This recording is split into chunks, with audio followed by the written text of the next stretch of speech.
Hello and welcome back to the Craft Roulette series, where today we are going to dress up some Cricut cuts to make this adorable Hello Sunshine card for episode number 287.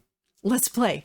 On World Card Making Day, Crafty Al, also known as Alicia, shared this SVG file with us. Now, she used the Say Hi, Hello, crisp colors. These were like Krispy Kreme, I think, something like that. Sun or Sunny, she used Sunshine. And then her pennants were the shape of that sun background. So she gave us that file. So I went ahead and downloaded it and brought it into Cricut Design Space. I paired it with the little sun design that I had made previously. And I decided to make a 5x7 card. And so this is bigger than the SVG file that she had created, but that's the beauty of SVG. You can make them bigger or smaller. Okay, so after I cut out all of my my SVG files, I started to ink the edges. If you ever find that, you're making a card from your Cricut or your other cutting machine and you're like, ugh, it's missing something, try this technique of adding a little bit of ink, and I think you will be pleasantly surprised at how much that elevates your card. So in this case, I'm taking my my Pouncer and adding the coordinating ink to the sentiment. And what's really cool about this is it gives you just a little bit of texture and interest. Okay, so now as I'm letting all of that dry, I'm going to put the Kawaii face that I created together, and you'll notice that it's got 4 layers. So it's got the white layer and the little shines of the eye poke through on the white layer. Then the pink layer, well, it looks a little more red. It's actually like a dark orange. I don't know why it looks like this, but anyway, so it's peeking through to the black layer for the eyes and the mouth, and then the yellow layer is also peeking through to the little pink cheeks. Okay, so when you are lining this up, you have to be really careful that you're lining it up over that thin little mouth, because that has to pop through to show the black to make the mouth show up.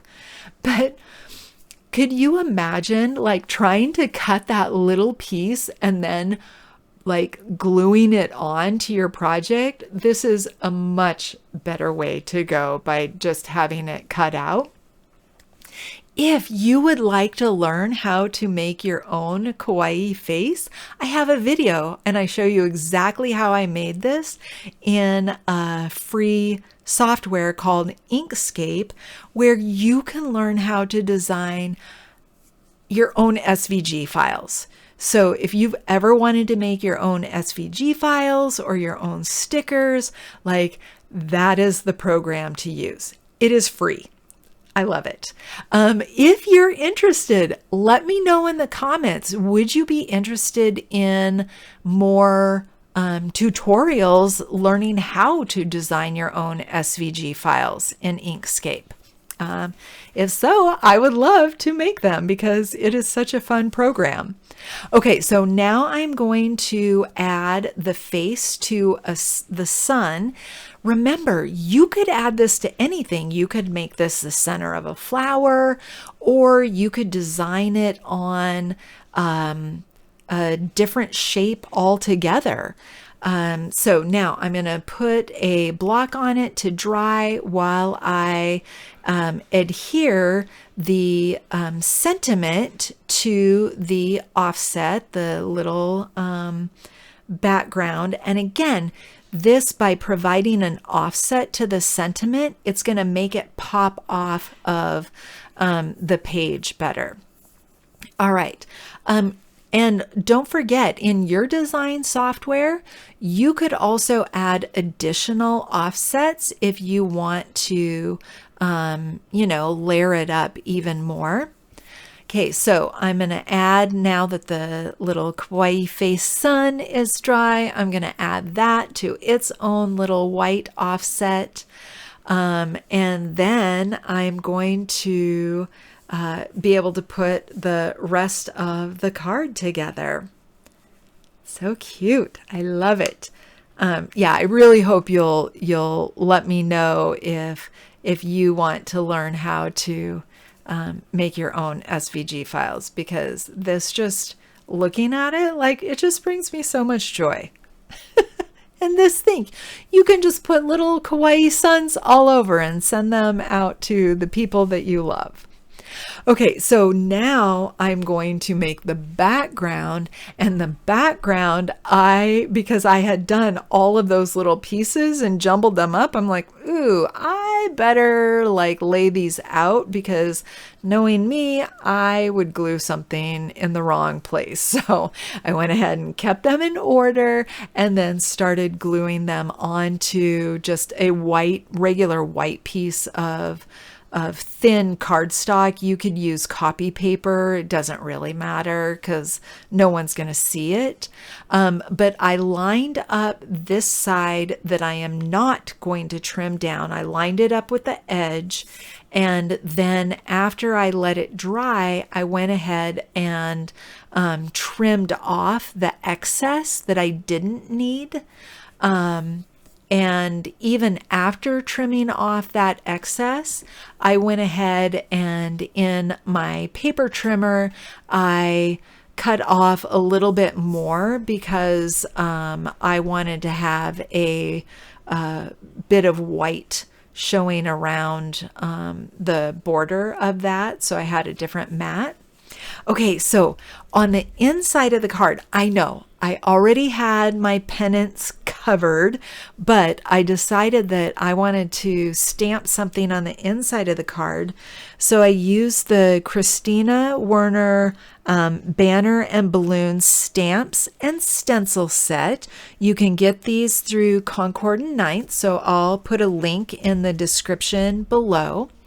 But what's really cool about this is, yes, you absolutely could color this with markers or pencils or any other medium, but I love that it has a stencil, so I'm just able to use the exact coordinating colors of ink that I had used previously. I did notice on that first one, I was like, ooh, I wasn't paying attention, and this is really close to the edge. So I wiped it off in between, or before I went to the next color. Now, granted, they're not next to each other. So this is the kind of thing where if you wanted to do assembly line and do a lot of these, you wouldn't have to clean it in between each session or in between each card.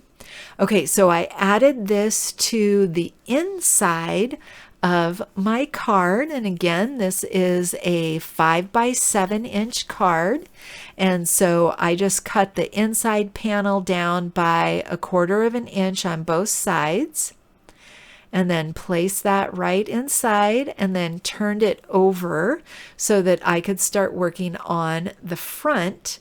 And here is another great tip that Alicia, Call Me Crafty Al, gave us during World Card Making Day. So she recommended taking the Pearblossom Press ruler and putting magnets for the glass mat on it so that it wouldn't move. This is such a genius tip. I love this. So the beauty of this ruler is that it gives you a perfect 1/8 inch border all the way around. I love it. It's so perfect. If you don't have that ruler, I highly recommend getting it. I will leave a link in the description below. It's fabulous. Okay, so to finish off the card, I wanted to pop up the sun, and I wanted to pop it up more than the sentiment. So I took a long strip of the foam tape and folded it in half over itself. You're going to kind of be able to see it here. And then just where that meets, I did a little bit of snip and then squeezed it together. Then I was able to cut that into little sections to add on to the back of my sun. And once the foam tape was on the sun, I was able to take off the backing release paper and adhere it right in the center of that sunburst. And then for the sentiment, I just added a single layer of the foam tape and just put that right at the bottom. The sun is overlapping it ever so slightly. And I'll just, before I send it, I'll just trim off that excess sun ray that is hanging over the edge there. But that is it. That is this adorable Hello Sunshine card. Thanks to Crafty Al for her free SVG. I love this card so much and cannot wait to send it to somebody. So please remember to watch the next video where you too can learn how to make a cute kawaii face.